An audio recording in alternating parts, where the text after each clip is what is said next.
Make a whoopsie.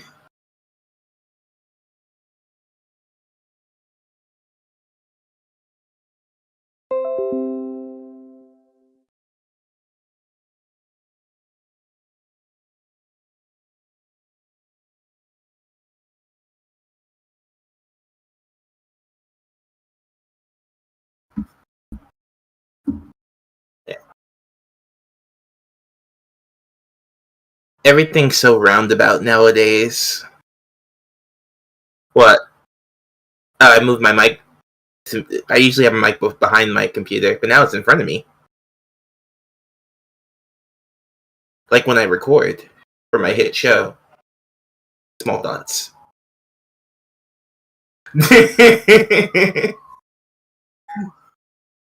Nothing? That's right, guys. It's me. I've been the small dot voice.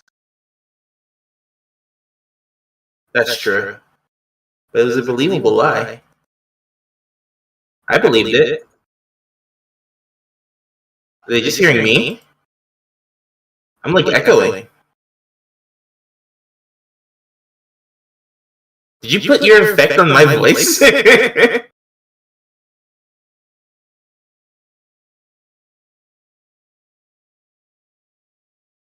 Yeah, I'm like echoing, and that's no way that's my fault. And yeah, they can only hear me. So I guess I am the voice of small thoughts now. They can't hear that.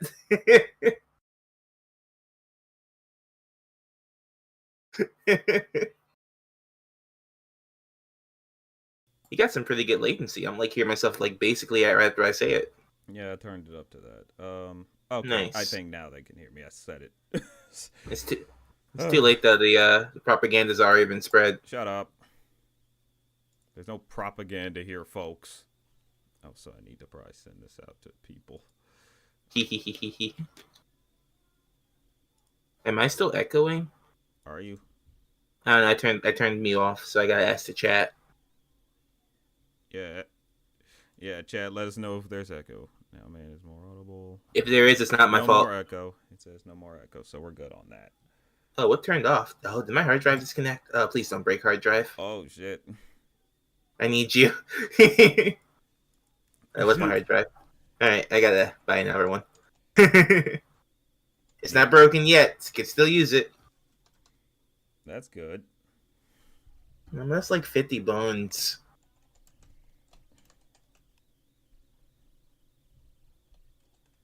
Talking about...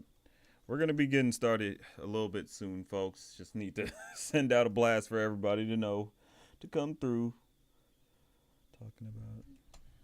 Yeah, it's getting dark. Man, I love when it gets dark at 5. I kind of do too, but I don't know. I'm kind of starting to get swayed over to wanting daylight savings to be permanent a little bit. I mean, I won't change the dark. Huh? That won't change the dark, will it? I mean... I don't know. I mean, we change it. It would just be 6 o'clock now.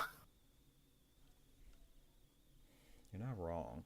Because it would be 6 o'clock, but still, 6 o'clock isn't usually this dark anyway. So whatever. That's also true. If anything, like we wouldn't be solving much of the problem with that if we just locked us into daylight saving. I don't mind daylight savings. I like getting the hour. It sucks when I lose it, but I also like getting it. Thing. But yeah, you get the hour, so you get to sleep in more. So really, it's just like cool. That used to come in clutch as a kid, like for like projects.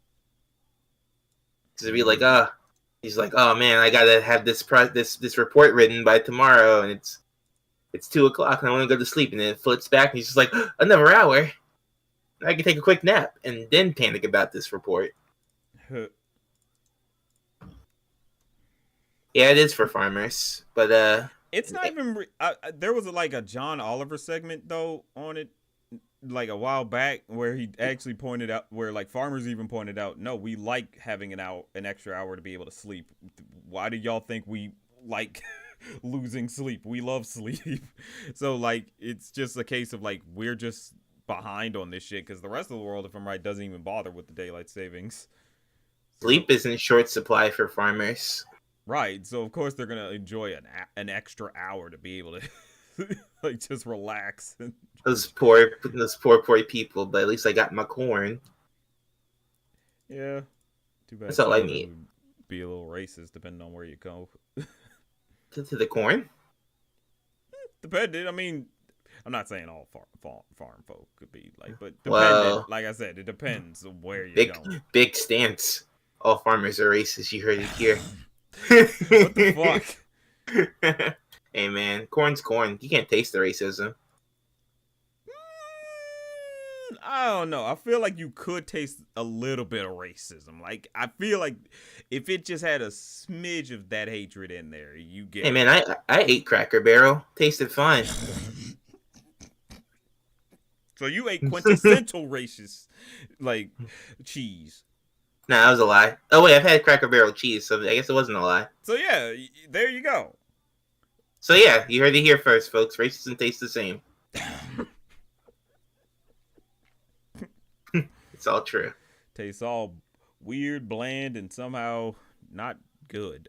No, it just tastes like cracker. It just tastes like cheese. I don't know. I don't care for Cracker Barrel. It's because you're not 50. That's true. That's true. But I really get down to it. You still got taste buds to use. I'm sorry for the slander, Cracker Barrel. You can still sponsor the channel. I think it'd be funny if I was watching one of your videos and it was just like sponsored by Cracker Barrel. Like what? Yeah. It's like I don't. It's like why Cracker Barrel? Why not? Why any of the things we work for? I don't know.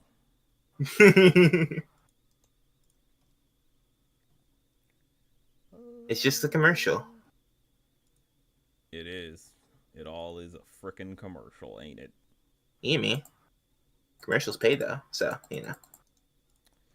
That is also true. That is why we take sponsorships. Yeah, so we can live. Exactly.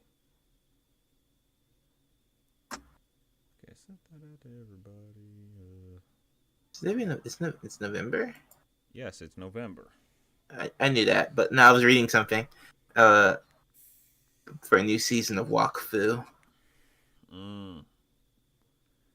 Which is what I need more than anything in the world. I never really started it like that. And for that, you are a fool. I mean, I was always interested, but I just never bothered.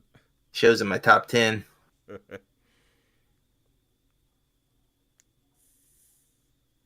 you just crack open a fizzy drink? I heard that. I don't know what you heard. Deangelo Edwards. You don't dox me. You give your name away in your own channel. What the fuck? It's different. You literally, like, constantly say, "It's me. It's Hello. It's Hats Off Media." Whoa! You want to take that from You want to take that from the top?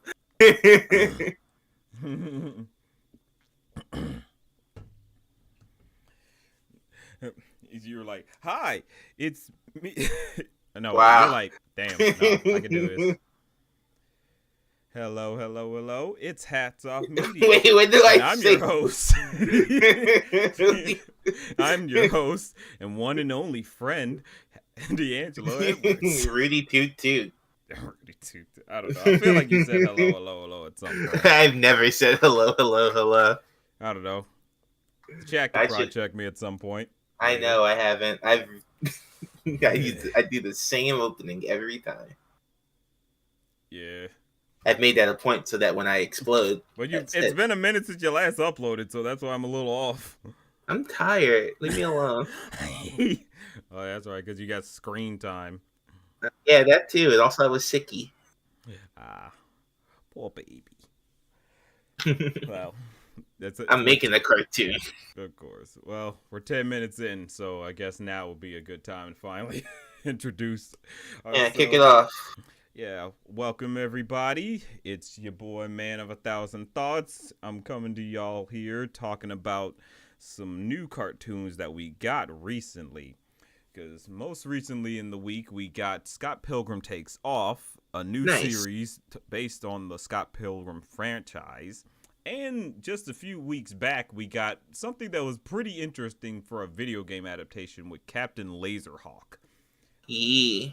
Both of those were like Netflix series, and they're very interesting series. So I wanted to spend this time on this stream to talk about that. Both of them. And I'm going to be joined by, right now, Deangelo Edwards, who you currently heard talking. Yeah, I'm gonna help. I'm Deangelo. I run the channel Hats Off Media. I talk about a bunch of stuff, mostly like a lot of adult cartoons and a lot of Punchy Punch cartoons. Those are my two main sources of fun. And I'm also working on my own cartoon called Screen Time. It's gonna be awesome. You can check that out at Screen Time Show on Twitter. All right. Yeah. And so now we finally got everybody introduced, since it's just the two of us. We're likely to be joined by some other people, but Yeah. we'll see. But let me switch us over to the scene. Oh, there's scenes. Okay. I do want to say, what I now realize is, Are you just gonna play Scott Pilgrim? yeah, a little, yeah, kind of, yes. Well, no, Oh. it's gonna be on the. We'll just leave it paused, so as to avoid any problems like that. That'd be really funny. It's like a bad frame, actually. Pretty good frame. Yeah, here's a great frame. It's just them being blown away. Yeah. With my, that's better. There you go. Good job. Got it on the third try. There you go. The only problem is just that, like, that's gonna pop but whatever. Also, I should explain the little bar. That bar you're seeing saying car repair fund, I recently had some troubles with my car. It's something with this the turbocharger for the engine, and it's what works with the handling for the car. But Did you say turbocharger? yeah, It's called a turbocharger? yeah, literally, it's called a turbocharger. It's like a power up. It's dumb. Cars are stupid. Oh my god. Well, anyway, yeah, this part like pretty much needs to be replaced because it's what works with the handling for the car. But a big thing is that it costs a lot of money. Recently, I found out, though, it might not be as much, but still a little bit like, But before, what I originally thought it was going to be was $4,300. That's what I thought the bill was going to come up to. But that's if I just go directly to the manufacturer to have it fixed, But I found a good workaround that is to order the part itself and just bring the part into the manufacturer for them to just install it, which, adding all of that up, ends up being less than $2,000. So Nice. It's like, now, if you saw my community post from yesterday, I posted the $4,000 original price that I thought it was. I edited it since then, but I've changed it now to, $2,000, as you see on the bar. So and since Mann is against robbery, honest work like that, we're gonna do a couple streams and raise some money for Mann's car. Yeah. So there are a bunch of links in the description that y'all can donate to, be it, as you see on the screen, Venmo, PayPal, Cash App. The Streamlabs link you'll see is how you can get like little banners popping up. So you donate to the little Streamlabs thing. That's connected directly to PayPal. So all you have to do is be logged into PayPal, and you could donate right there. And if you donate from the Streamlabs link, then you'll get a nice little pop-up somewhere in the corner. So, Man, no one wants to rob banks anymore. It's a victimless crime. I say it every day. I feel like there's some victims by the There's no victims. Isn't there some, consider the people No. who there's none, Really, There's none. none. It's Yes, all there's none. it's that well insured. Yes. You It's worked at bank not as even, a not bank. even a joke. You worked as a bank teller. Me? Yeah, is that what? You think if I worked as a bank teller, I'd be here? I would have robbed that bank by now. Your ass going to jail. I swear to God. Oh my God. Don't follow Deangelo's examples, folks. God. If you want to be rich, you'll follow it. No. Let's talk to Scott Pilgrim, damn it. Don't rob credit unions though. Those are good. That's not a victimless crime.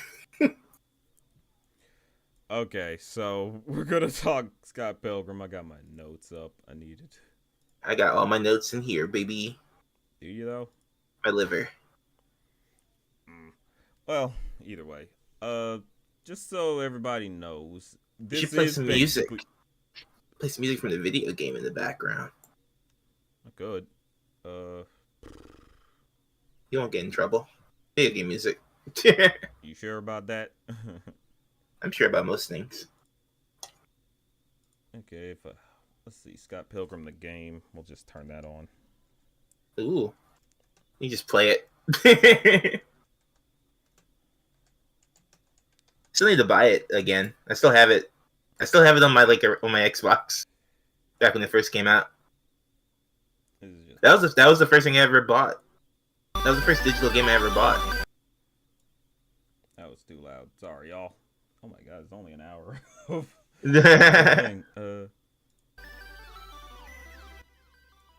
keep it just a little low like that. Okay.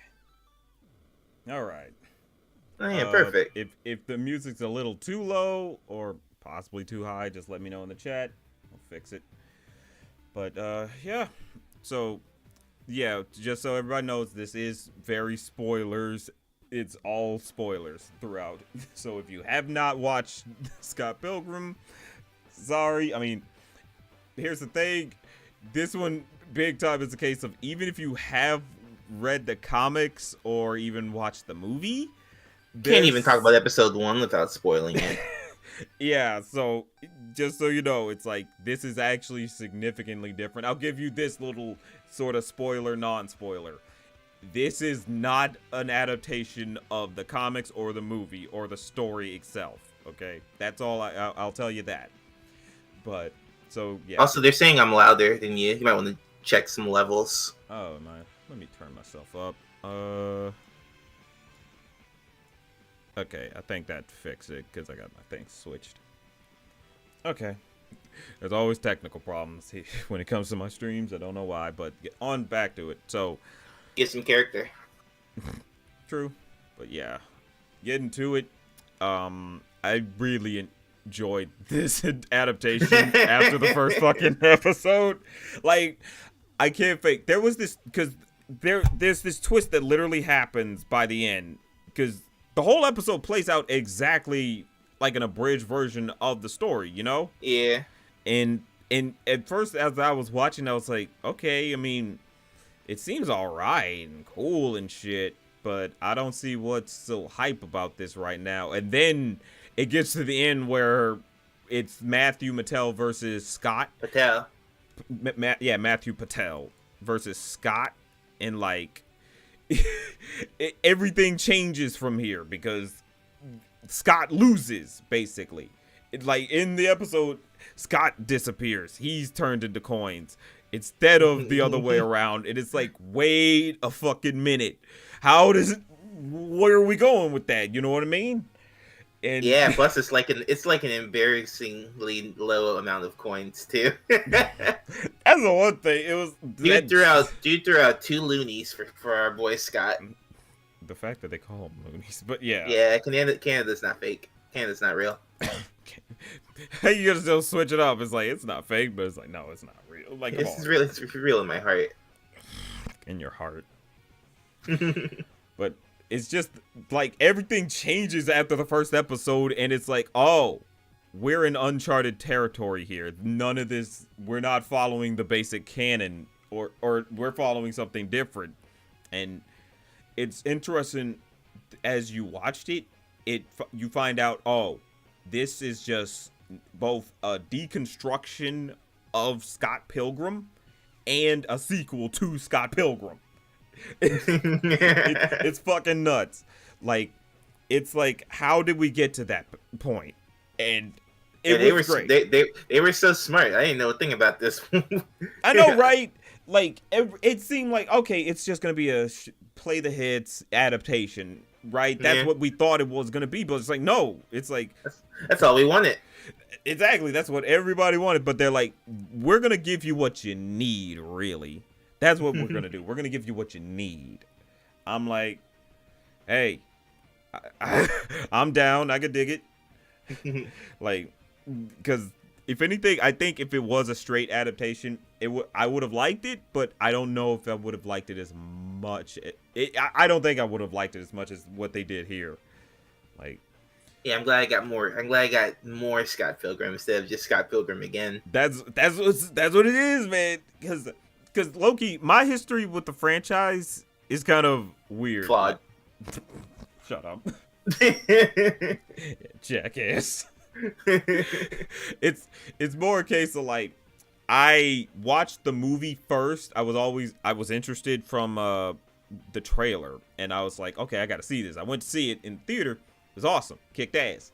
Loved it. And then said, I want to read the actual comic it's based on. So the day right after we got the comics for it, like the whole comic, and I got to reading some of it, but I only read like 2.5 volumes, and I didn't get to finish. And what a fool! And I've since lost that entire collection.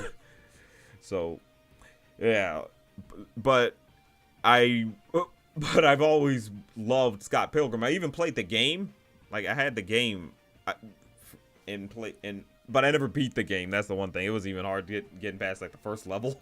You kidding? What? I don't know. I struggled to get past the first level. Man, I didn't have friends. That game so many. I beat it by myself too. I mean, I played with friends as well, but like, I beat it by myself. Use cheat codes. See. Of course, you say just use cheat codes. I didn't beat it with cheat codes the first time. Oh, okay. I didn't know there were cheat codes. This was like during the dying era of cheat codes. It was like, I think low key, this show was just kind of nuts to think about in terms of the fact that it pulled the wool over so many people's heads, eyes, bro, because no one was expecting it to be a full dissertation of who exactly the Scott Pilgrim characters are without Scott Pilgrim, you know? Because Scott's barely in this thing. he is.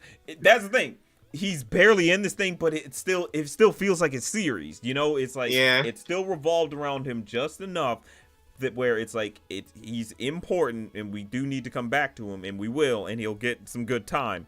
But these other characters are going through some stuff that's still related to Scott, but very indicative of who they are as characters. You know what I'm saying? Mm-hmm. Yeah, I mean, it was cool. It was cool seeing all these characters like grow and change and move on and get closure without it all centering on Scott. Exactly. It's nice. It's like a lot of other shows where it's just like sometimes it feels like the plot just kind of stops with the main characters not on the screen. Exactly. But like this one, it was just like, oh no, well he's dead, so you kind of gotta keep going.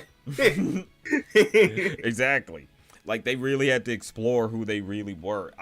I can't tell you how much I actually loved when we got to after the funeral for Scott, where it's basically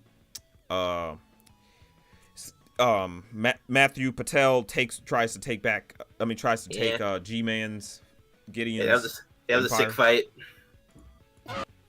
Like, low key, that was such a great scene because it's like, oh, it's different now. Like, we're gonna explore exactly who is the League of Evil X, is it? Without Scott now, without the obstacle. Like, I don't know. It gives us a good chance to see them in more detail. Right, exactly. Like not just their personalities, but like their powers. Like you get to actually see them do more. right, Except for Todd. But they explore him as a person more than his actual like fighting powers. I think they knew that it's like, look, you already kind of figure what his powers are. It's just he's gonna be bulky and punch the shit out of people. That's not Todd. No, wait, which one was Todd? You're talking about Lucas Lee. No, Todd's the vegan, right? Yeah, he's not super bulky. Well, yeah, but he's more. The way his powers work, it's like it's like a power boost in like strength, right? No, he like shoots psychic beams. Oh, right, he's just psychic. I forgot that. It's like, I don't know. Someone should have read the books. Shut up. I don't know why I was thinking he like. It's because he like has an aura around him, and you see him like powering up, and I'm thinking Super Saiyan shit. That's what it is. Nah, it's Esper stuff. Right. Like I forget that it's like the Esper. Because being vegan makes you psychic. Apparently. So funny. Yeah, we'll get into a little bit of him, but yeah, this whole sequence here, like I like the fact that Matthew was just like asked the question of like, yo, wait. So the deal is that you get Ramona after we beat whoever Ramona's smitten with. Yeah. It's like, it's a raw deal. Right. It's like, how's that fair? There's only one Ramona. Exactly. And it was just, and you see him just fight, and he's actually putting up a good fight, and then and the fact that it's like showcasing that it's like, yeah, Gideon's not as strong as he makes himself out to be. Like, I mean, he's definitely strong and formidable, but obviously you could take him down. It is crazy to see like the one who's like supposed to be the weakest just like own the final boss. Bro, that well, he doesn't own him. He like, it's a good fight. Like it's genuinely it's well matched. Yeah, it's a well matched fight, but Matthew comes out on top, and I think that was great. Low-key, I think that was great that they did it that way, where it's the weakest, the person you assume is the weakest, but it's like no, he's actually pretty formidable. It's like, no, he's got mystical god powers. Right, he's strong. Right, like it'd be weird if he wasn't strong. It was so great, because it really was a question to ask: is like, who is the League of Evil X's after everything's said and done? Just a bunch of love-spitting smos. Right, and then they really got to assess exactly who were they to Ramona, because like we get into like Roxy's and her thing was it's pretty messed up, because it's like, yeah, Ramona did like break her heart, didn't she? Yeah, she just left. Yeah. Poor little lesbian. Right, and like she's just like, Roxy seems like she was absolutely in love with Ramona. She was. I was so sad for her. And it's just horrible to think that she's like, Ramona could just say, yeah, no, this was just a nice little fling, and it was never supposed to go anywhere else. And it's like, really? Nowhere else at all? Like, awful. Like, it's just plain awful. Pretty good. Yeah. But I think it was great to see how, like, with Roxy, she had to finally realize, it's like, yeah, this was someone who clearly was just trying to experiment and not actually have, like, not really. But it just comes down to communication at that point. It's like, like, between you and your partner, y'all gotta talk and let it be known that it's like, hey, this is supposed to just be a small fling. There's no real feelings here or anything like that. But, yeah, she was just a face for Ramona, but Roxy thought it was gonna be something bigger. Exactly, and it's so sad to see it all play out the way it did, because like they had a good fight too. It was cool. Oh yeah, it was a really well made fight. I love the like the flashback images. I loved everybody's like flashbacks, the way they were done. They were cool. Like they really had to remind people that it's like, yeah, these people are very flawed. But I think that was great to show that it's like, they're not, like, the X's are not evil. They're just people who had their hearts broken. and they just needed to never learn how to properly recover. Everyone kind of sucked in their own way. Right. Ramona sucked too. Exactly. Like, she just never learned to be able to break it off with people. She just moved on like it was nothing. And it's like, you can't do that. That's not fair to the person you're with at all. The only perfect person is Wallace, as always. Wallace kind of was, like, on it. Bro. Because we got to get into that. But I got to want to get into a little bit of this one thing. Because my boy? My favorite character? No, just... this part. Which part? Let me see. That part? That part's pretty good. It's just like, when I think about it, it's like, yeah, that, they knew what they were doing. They were like, look, we know some of y'all probably thought Roxy and Kim probably could work, and it's like, nah, they couldn't. Don't even know each other. Right, exactly. Like, they never met. So really, but it was fun. Oh yeah, it was funny that they went that route with it. The fact that they just said, yeah, we could go there. It made me love Roxanne more. She's just that's my thing. Like, by the end of the episode, the way she bounces back is she starts humming that freaking. Bro, let me tell you about that. I didn't know that that's what that song was. I just thought I was like, that's such a weirdly catchy song. But I was like, what is it? And then I saw a Twitter post saying shit like, oh yeah, someone's she's singing the hamster song. I'm like, wait, that hamster, that old hamster song? What the fuck? I'm like, why are we back to that? Because Roxanne's exactly this person that would be humming the hamster song. Yeah. Oh my god. She was great. I want her to. I don't want her to be with Kim, but she needs someone. She's too great to not. That's my thing. Oh man. Kim's for me. For you. They low-key, though. I know the one thing that they changed up this big thing from the comics though. It was like basically they didn't want to acknowledge the whole Kim and Knives thing. Basically, it almost feels like they kind of tried to erase it. It feels like with everything. You can't erase it. That thing's like a main mechanic in the video games. Yeah, that's true. But they just clearly chose to just flat out ignore it, and I think it's for the better because it's like, yeah, it's illy and it makes Kim look pretty bad when you shouldn't be doing that. Ugh. I don't know. Yeah. But I like the alternative we got with Knives, with her just like joining in the band. You know? Mm-hmm. Yeah, it was great. I love musical like Wonderkin Knives. It's just like, oh, her and fucking Steven were just somehow a great duo together, and Steven somehow becomes like so highly motivated now, and he's just actually dedicated to getting it done. He always was in the comics. It's just a lot of stuff getting in the way. That's true. Yeah, now that I think about it, because I do, because he seemed a little more pathetic here than from what I read. He's pathetic in the comics too. Okay, so. But they keep on. That is one thing I wish they had done. They keep on like, because in the comics he gets together with Joseph, and he wasn't in the movie or the show, and I miss Joseph's like one of my favorite characters. I want him back. Who is Joseph? He's I think he's Julie's room. He's either Julie's roommate or Kim's roommate. I forget.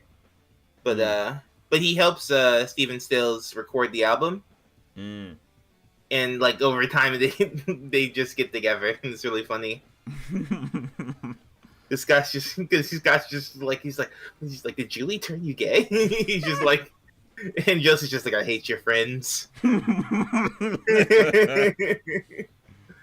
I mean, low key with the ending, the way it was done.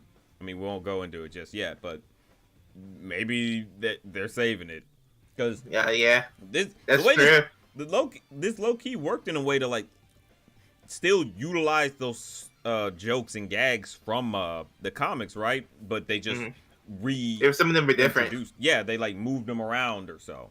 Like Knives still gets the highlights punched out of her head. It's just by a different person. Oh, that was right. So that was the highlights that came out. I thought that was blood. Yeah, it's the highlights. Damn, I thought it was blood. I was like, damn. Okay.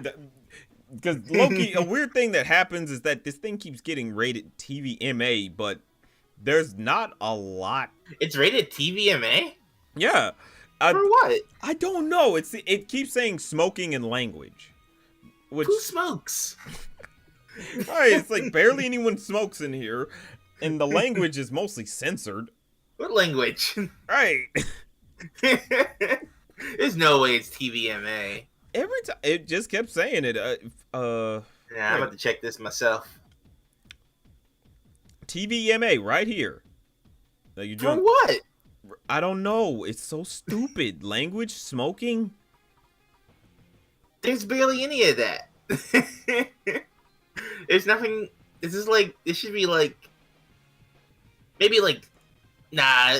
This is fine. This is like for teenagers. That's my thing. Like, this is more of a teenager series. It's like at max TV 14. Yeah. Like, come on. They don't even show any bits. Exactly. You can see Wallace's butt though. That's pretty good. They show Wallace's butt. It's really funny. Oh, the fact that it's like, bro, because the episode with for Lucas Lee, like this one, I can't fake. One, when they were just doing the opening montage with him just skateboarding to that song. Yeah, that song rules. That song literally awakened a memory.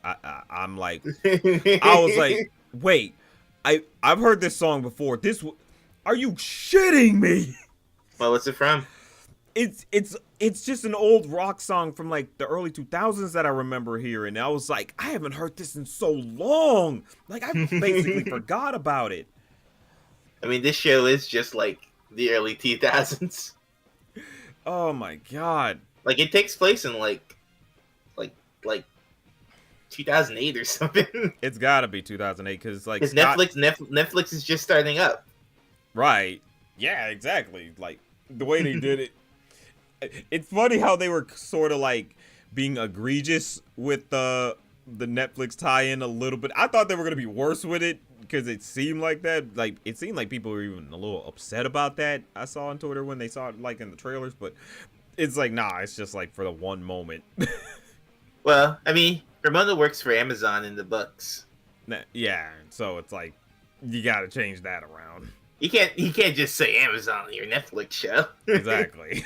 Like, even if it's like, oh, it's just delivering a package. It's like, yeah, but it's still Amazon, which owns Amazon Video. Yeah.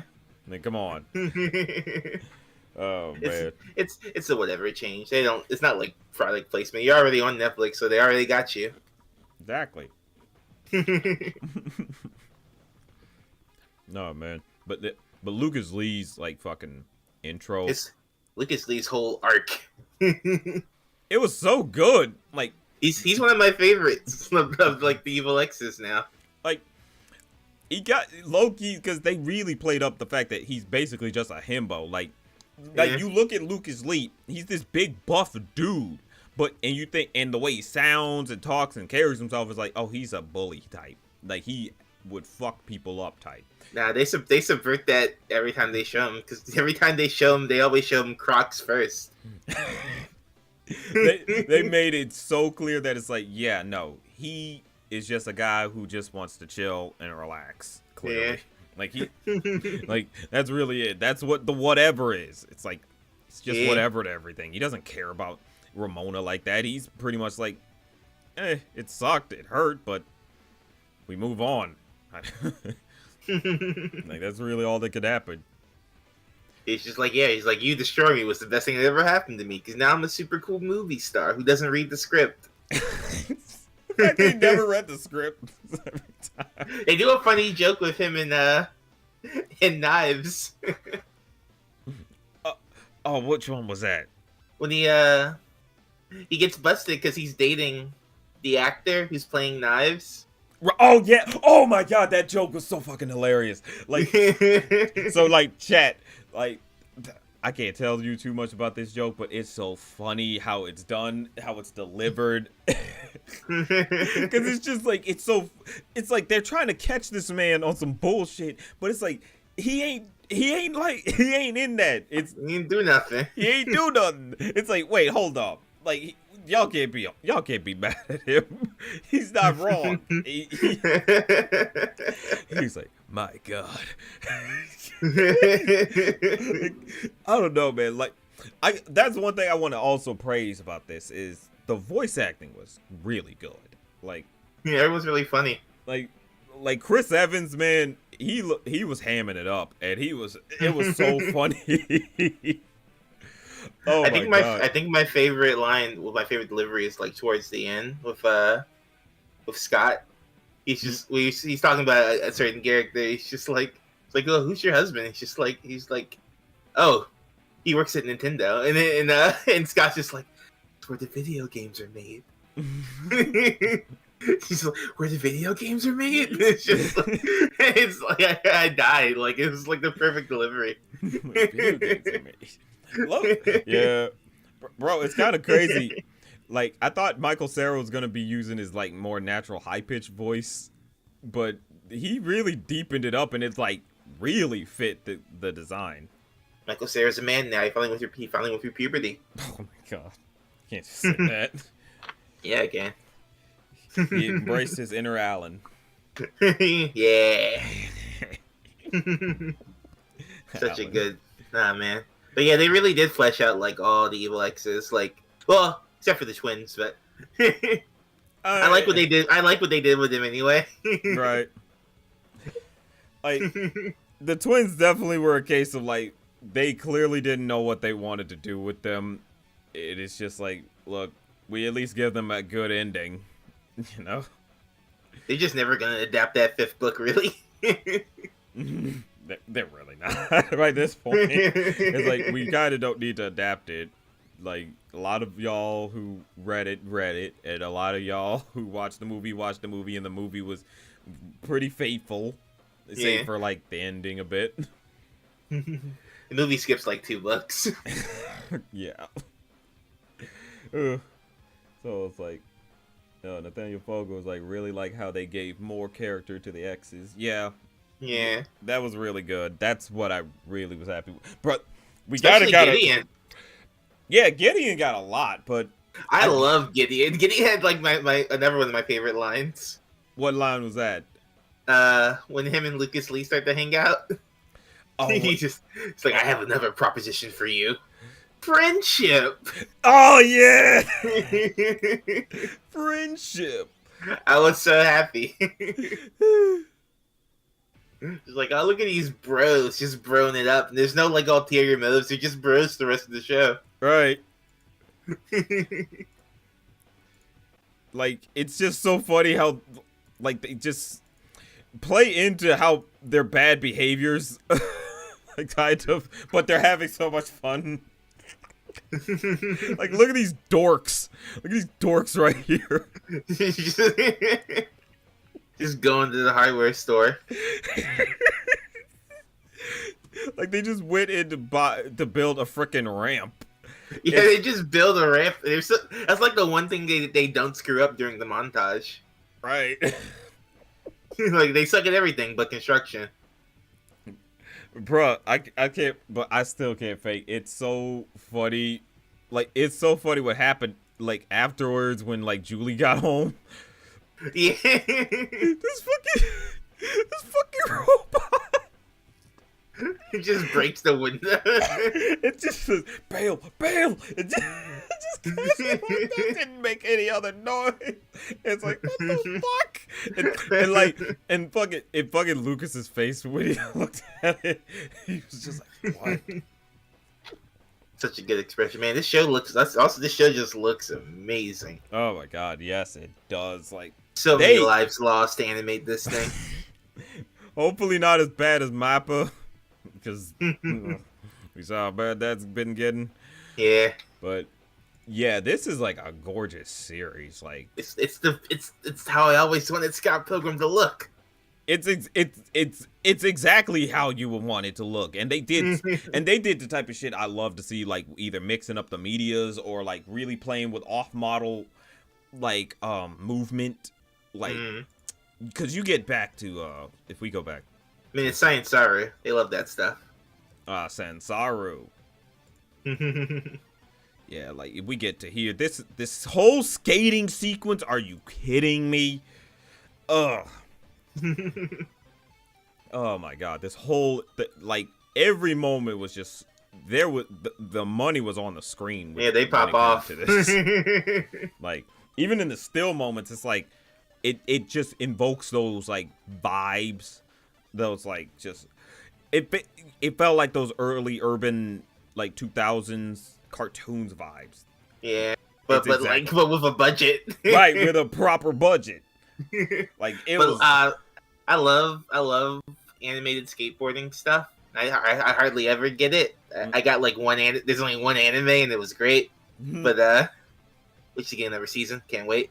But man, I love skateboard. I'm such a big poser, but I love skateboard stuff. I used to roller skate. I never skateboard, but I used to roller skate. Tried roller skating, busted my head on the concrete, and said that's enough for me. Nah, that's how you build character. Nigga, when you bust your head on the concrete. Well, yeah, I've done it a few times. Nah, it was like clean, like fell over, leg, like feet in the air. You wiped out. Yeah, it was bad. Like my skull felt hollow. Oh no. Yeah, it doesn't know, but yeah. Enough about. It's starting to make a comeback. I saw like a kid in like he was wearing like an N64 shirt and he was skateboarding. And I was like, "What year is this? It's awesome." Oh man, I tell you now though, like when you get into Ramona, I like how they play up her story, really. Because they do make it. Because the whole thing of this series is the plot device moving us through this is it's a whole whodunit, and Ramona's trying to figure out who killed Scott Pilgrim basically, and we find out that it's like no, he's not dead, but Ramona's going through, and the way she's going about it is thinking the exes did it, you know. But let's save the big twist. We don't need to say that. We don't need to talk about that part. Okay, yeah, but. I think ultimately the biggest thing is like seeing Ramona having to confront every single ex and actually make it clear, oh, I messed up and that clearly was not fair to you. Like and cuz it's such an adult message of just like you guys got to communicate this stuff, you know? You got to be willing to talk it out. Like you can't just be like later and that's it. Yeah. Like that's not fair. A lot of ghosting in this show. There was so much ghosting. Too much ghosting. It's like, jeez. Like, but it was cool just seeing her get closure with everyone, and like everyone kind of got closure in their own way. Like it wasn't all just like apologies and stuff. It was just some of it was just like he was like, you know what, I've moved on, and I'm ready to stop chasing you. Or someone was just like, he's like, you know, thank you for saying that, and like now I can live. Right. That's exactly what it is. That's what it was with Roxy. I feel like because we got to get into a little bit of Todd, because fucking Todd. I love Todd. Todd they were funny with this. Oh my god. Like I got wrecked a little. He basically did. Like it's just funny that they went the route that they just said, hey, what if one of them just figures out, oh wait, I actually was I was a gay the whole time. And yeah. Because like Todd ends up getting like so hung up on Wallace. I can't even find it. To be fair though, it's Wallace. I mean, yeah, that's true. Who doesn't want to make out with Wallace? But that man, Todd, like he awakened.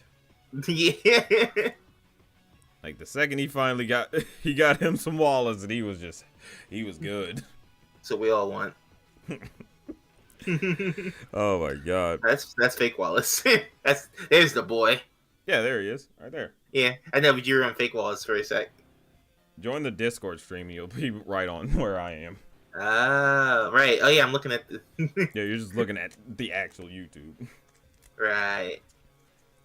Like, it's just so funny how they had the constant running gag of Wallace just getting ran. Just doing it every time. They went to go run lines. That wasn't all they were running. Lines. So funny. Oh my god. No, I wish we had got a bit more Wallace and Ramona together, because that was like one of my favorite pairs in the books. Like because they are hilarious together. Oh man. Oh, I need to read this. It's like, because there's a scene in the comics where they're just talking, and Wallace is just like, Ramona, I love you, and look, I brought dipping sauce. I have dipping sauce for you, Ramona. They're like just that best of friends. Yeah, it's so funny. Like the ultimate, the ultimate like power trio is like Wallace, Kim, and Ramona. Like I'd watch something with just them, just those three people hanging out. I'm hoping, low-key, if the way this ended, if it is to go off of anything, I would hope it's a case of like we are gonna see more of these characters, but it's a case of seeing them actually really going through fixing themselves. I don't know. I feel like that could still be interesting to watch. Plus, there was no Komu. I love Komu. He knows everybody. I don't know Komu. He knows everybody. He knows you. Does he though? Yeah, actually. Really? Yeah. Okay. Like multiple. I think he's kind of like an exposition guy. Chris Scott just walks up and he's just like, "Oh, hey, Komu. You know everyone, right? Who's that?" And he's like, "Oh, that's Ramona." Plus he has a cursed ring that says when people dies.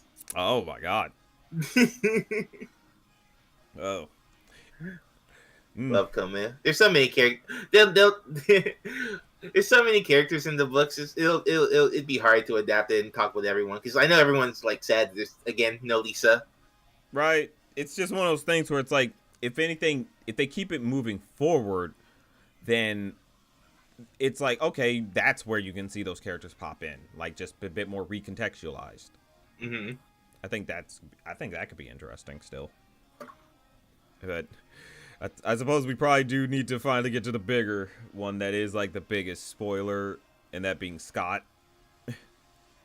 Oh, he's dead.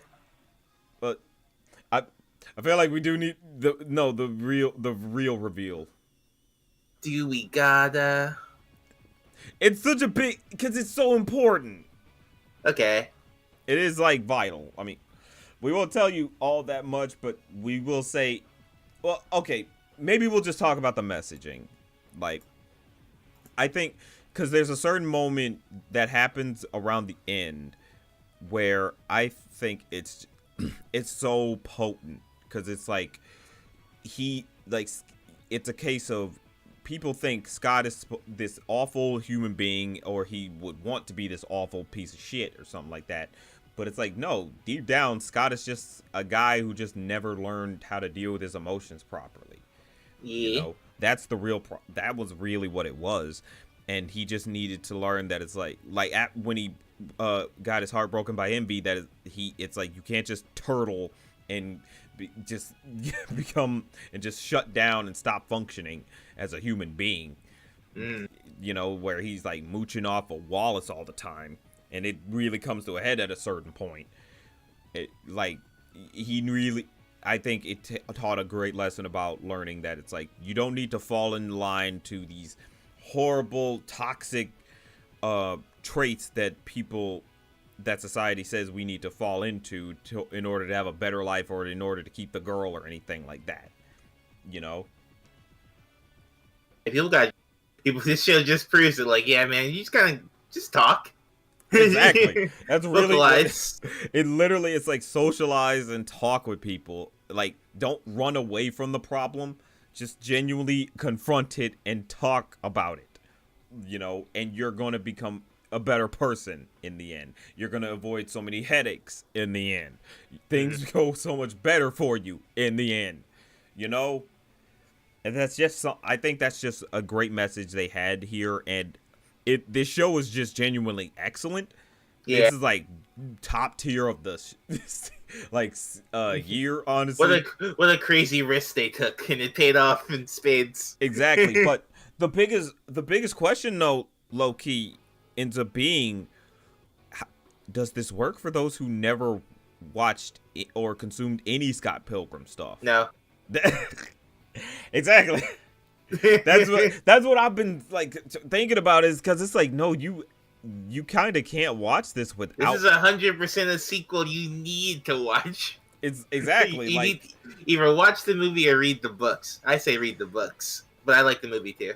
Yeah, I've watched the movie, but the thing is, I watched the movie. I've liked these characters, but I've liked them from afar for like basically over 10 years by this point from just the movie alone, and I'm getting closure for these characters now after 10 long years.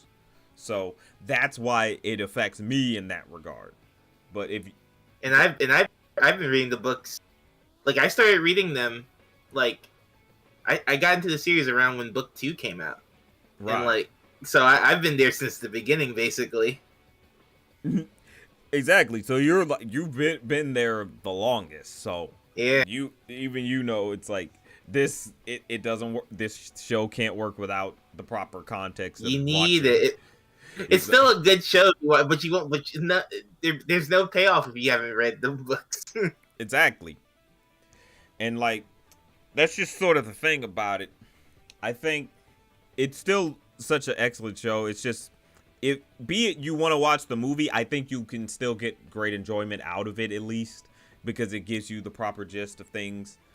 And it just looks really cool. Yeah, it also really looks really cool, and it's really fun. Yeah, really funny. Like around around episode 4, it gets really funny. Like, it starts getting really. I was like cracking up. I was a little sad at first because they were skipping over my favorite jokes in the book, but then they made new as good jokes. New as good jokes. Yeah. Oh man, it's great. I love it. I didn't think I would. I didn't think I would love all the changes so much, but it's not really changes because it's basically just a sequel. Exactly. That's everything I love still happened. Exactly. Like, that's what it is. It's like, it works for even if you're a hardcore Scott Pilgrim fan or not. Yeah. It's like, it's just more after the fact. It's just, so I never thought I would get more Scott Pilgrim. Is the right? Thing. You would think it's like, yeah, this is a one-off franchise that ended. I thought that chapter of my life was closed, but now it kind of set stuff up that they could even make more. Right. It's like, well, this is an interesting world with a bunch of interesting things happening in it. So if they do make more, I want maybe one more, and that's it. I don't want to spam me. I don't want a lot. I don't want too much Pilgrim. Yeah, maybe one more to just kind of end it off and be like, there's your happy ending. There's the happily ever after. We don't need to explore after. And one more video game. Maybe one more video game wouldn't hurt. I want the video game that looks playable. I want the yes, please. I need a video game with an all new story, like a sequel story in the video game, and it plays like Hi-Fi Rush. Then I'm happy. Hi-Fi Rush, actually, that would be if it plays and looks like Hi-Fi Rush. Well, I would want it to look more like the comics than Hi-Fi Rush, but play like Hi-Fi Rush. The style in Hi-Fi Rush is close to like how the anime looks like. That's probably as close you could get in the video game. I don't know. I feel like Hi-Fi Rush's style is significantly further away from cool looking cell shaded bullet outlines. It looks cool. Okay. You mean in that regard? Yeah. Okay. Like, because the biggest thing is I want the Scott Pilgrim style to come through. Oh, of course, yeah. That's what. Yeah, yeah. Right. I'm talking about rendering wise. Right. But yeah, overall, Scott Pilgrim takes off. It was great. I love this. Get Platinum to do it, like 2010 Platinum. We gotta invent a time machine at that point. Come on. But like, I think this was a great like series. It turned out to be a whole secret sequel somehow. Yeah, Which was nuts to me. I'm like, okay. And they pulled the wool over everybody's eyes. That was something that I'm like, okay, y'all got it. Y'all truly got it. It was like watching. It was like how watching No Way Home would have felt if I didn't know everything that was gonna happen. Pretty much. Except you do everything then, didn't you? What a fool they were. Yeah. Sound off in the chat what y'all thought of it, you know? But yeah. Hopefully we didn't hopefully you saw it and didn't just come here to be spoiled. That's the other thing. I mean, we got concurrent viewers, so yeah. I'd assume that it's like y'all are here and y'all have already watched it, so there's that. But I think it's time we move along over to our next subject. Akuma-kun. Akuma-kun. You were hovering over it for a sec. I don't know why I said that. That's mean. Why'd you say Akuma-kun? I don't know. It's one of the longest running franchises in Japan. Okay, let me go here. Thank you. So rude. That guy made Gigi. What? I think I'm gonna just leave the Scott Pilgrim music playing, even though we're not talking about Scott Pilgrim anymore. Yeah, but yeah, now we're over to Captain Laserhawk, a Blood Dragon remix. Show. This, I realize now I gotta actually be very careful now. Oh yeah, you might show a penis. Yeah. What? Yeah. I gotta be careful. Just do it now. Get it out of your system. What? No, I'm not getting demonetized. I'm honestly not comfortable with this dude. No. In the towel. What's wrong? That's fine. I don't know. Just to be safe. I don't know. Just to be safe, but the fact that Rayman got more spotlight than Dolph is annoying because he's a genuinely interesting character and a parallel of Rayman character-wise.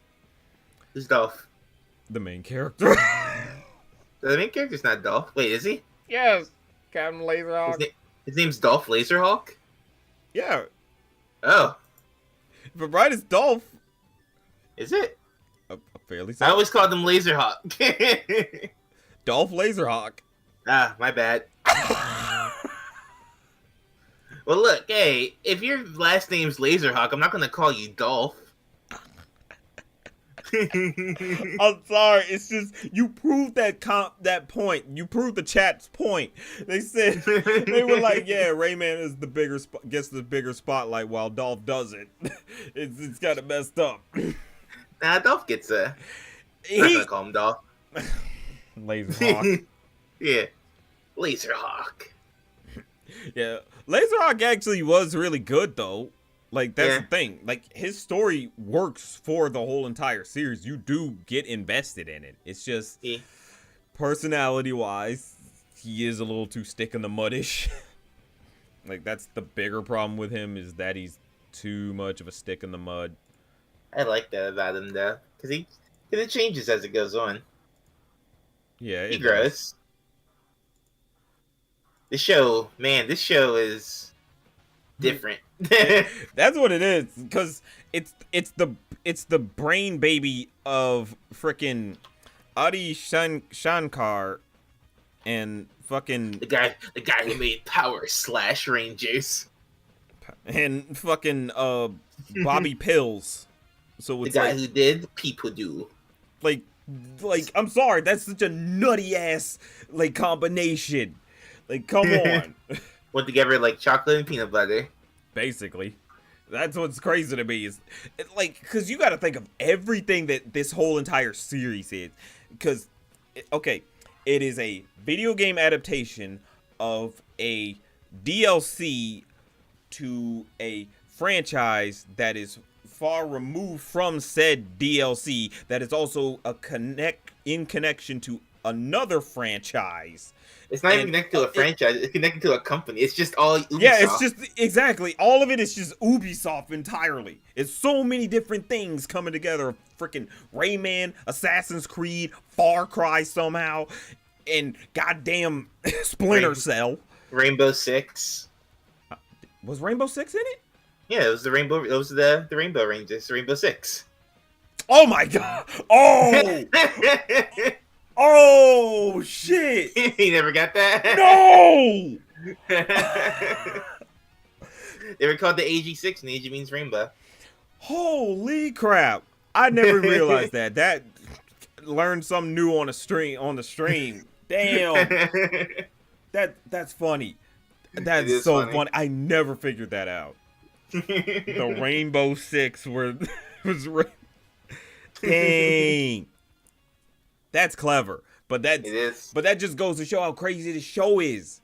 Like the fact that they managed to make all that work like that. I'm like, wait a minute, because yeah, it is so. It's so many moving parts, but they all come together. Right. I've only played Raymond Raving Rabbits or something like that. That's the thing. They incorporate the rabbits somehow. Because they make them these giant, like, mutant freaks. They turn them into the monsters they always were. Basically. Oh, my God. And, bro, the fact that this show manages to have an actual good message about corporatocracy. Yeah. I'm like, what the I'm like, this show managed to also be smart, too? And the fact that they played music from, like, the Cartoon Network bumper. They did? Yeah. Where? There's a part when they're in that VR simulation. Uh-huh. It's like the music from like the Nudes era. Like, oh my god! I was watching it. I was watching it in VR actually when I was watching it. And I had to take off my thing. That was about to be a headache. No, it wasn't that. I was in disbelief. I was just like, why'd they use the music from the Nudes era of Cartoon Network?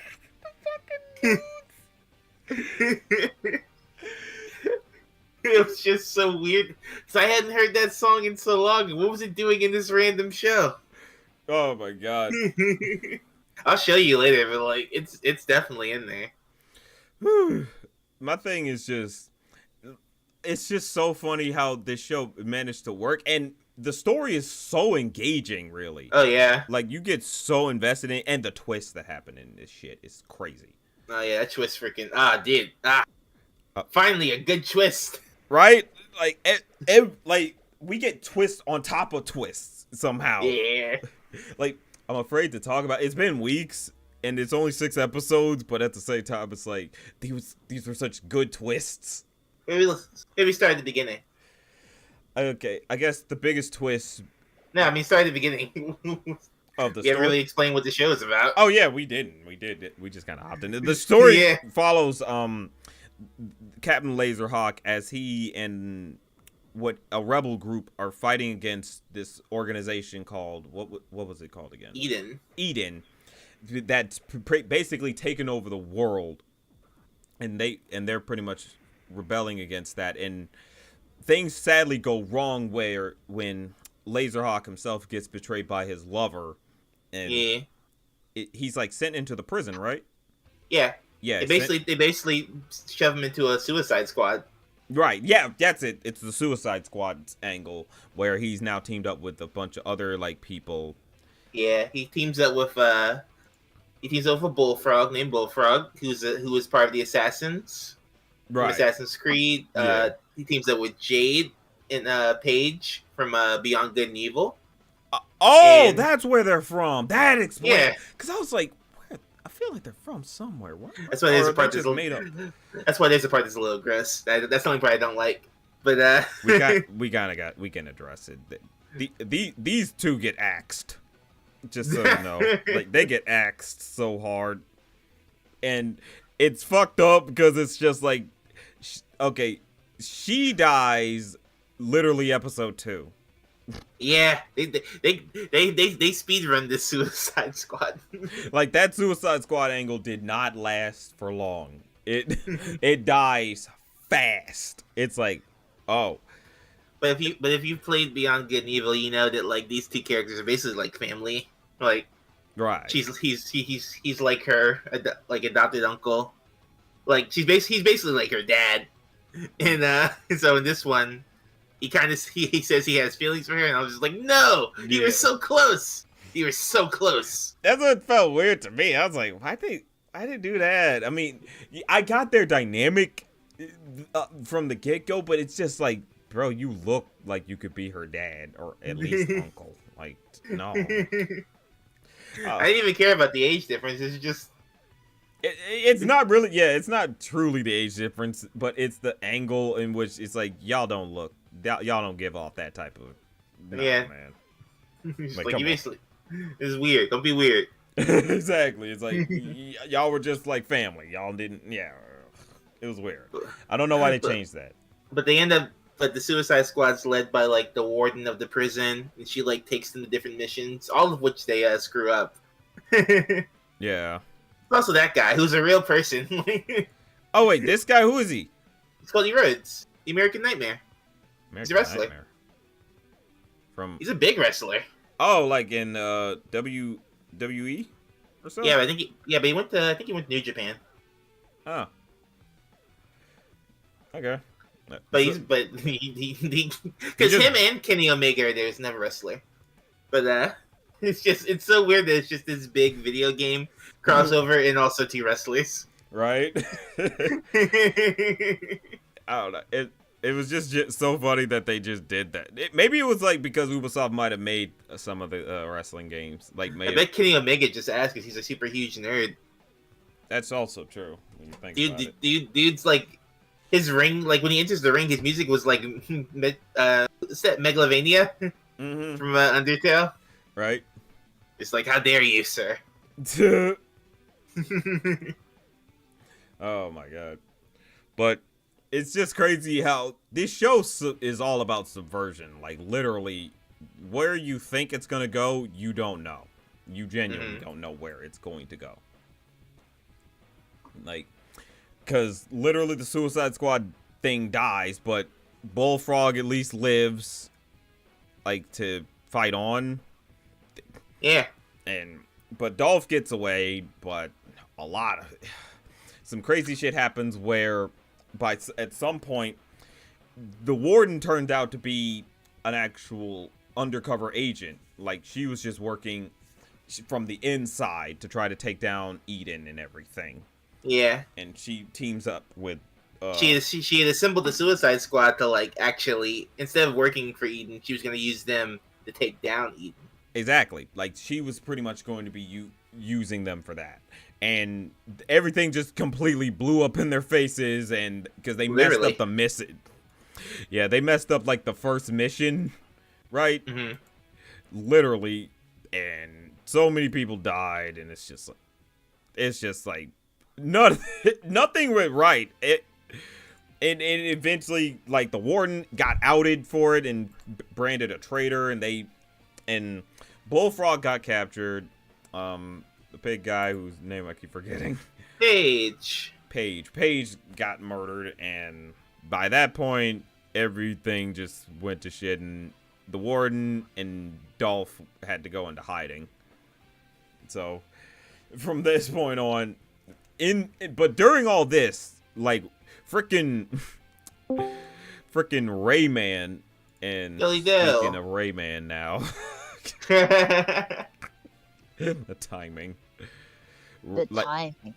All right, like, Rayman is like a spokesperson, like a news anchor talking about. He's like the face of Eden. Exactly. The face of the business. Exactly. And so he's like speaking for them and telling them all this, telling the masses what Eden wants the people to hear, and trying to hide their sins and everything and their crimes. But, you know, the thing is, though, you're thinking, oh, at the beginning, you're thinking Rayman's got to be a villain, right? Which is like, oh, that's a betrayal of Rayman. But it's like, no. Yeah. At some point, some shit happens where he gets into a fight with this jackass right here. This is the whole Rainbow super Six. racist boy. Yeah, like there's literally prejudice in this entire story where I love how committed he is to being racist. Because they give him a chance to like correct himself. He's just like, Yeah. I said what I said. I said what I He's like- said. I said what I said.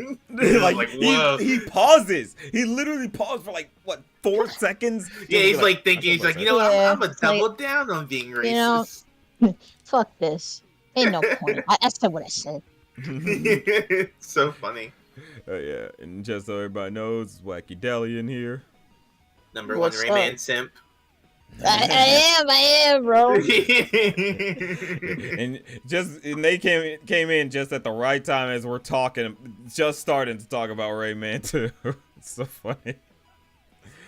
Oh my god! But yeah, it's just with Rayman's story, he ends up having a story about prejudice and having to really wonder about his identity and what he's willing to fight for. Like Yeah. really, because it's like, okay, yeah, you got yourself out of that bad situation and you managed and you spoke up for mutant rights and everything like that, but at the end of the day, you're speaking for this horrible corporation who has a jackass like this dude on here who's just Yeah. You forgot to horribly give back to bigoted. the people. You're enforcing the system, Raymond. What are you He doing? became one of them. He turned to the dark side. You're right. Like you literally just turned completely to the dark side, and it's just like, who are you, Rayman? You're just letting this happen now? And it's just we get the paradigm shift by like episode what was it 4?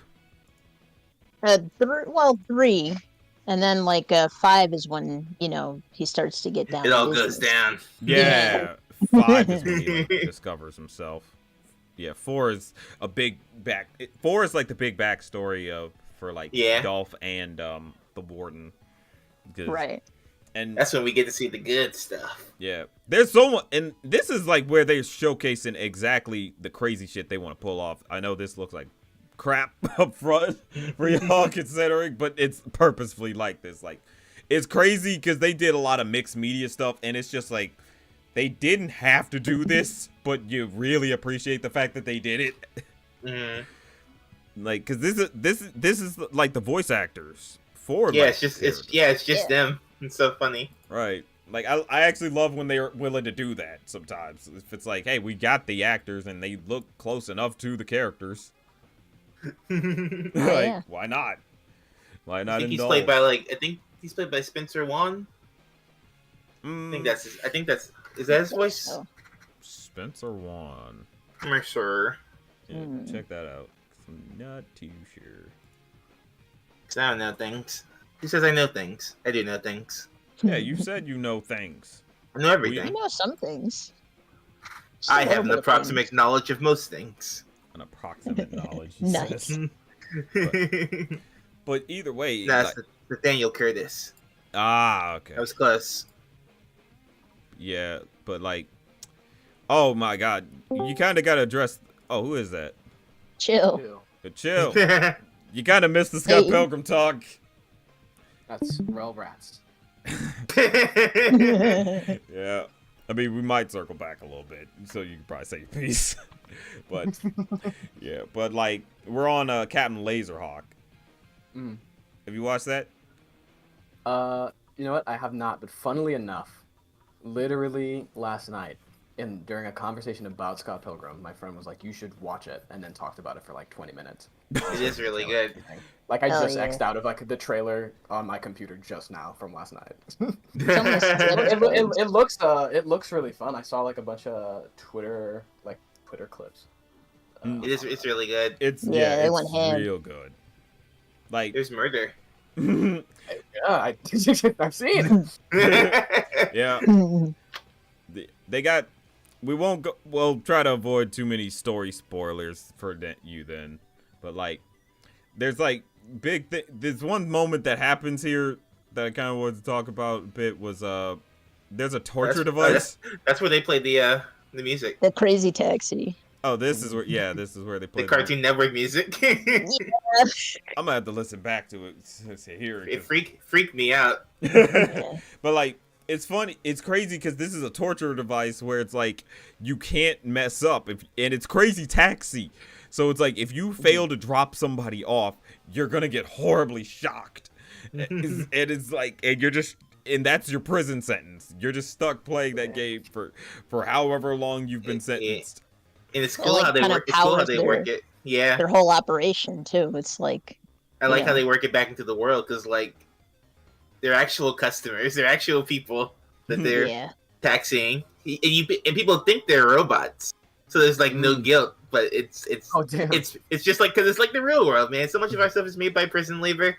Exactly. That's really what it is. Exactly. It's coming through to say, hey, we're doing this. This is happening under your watch. So maybe we should stop it. Like, come on. But it's just one of those things where they really wanted to have proper shock here, and it's effective. It's like genuinely effective.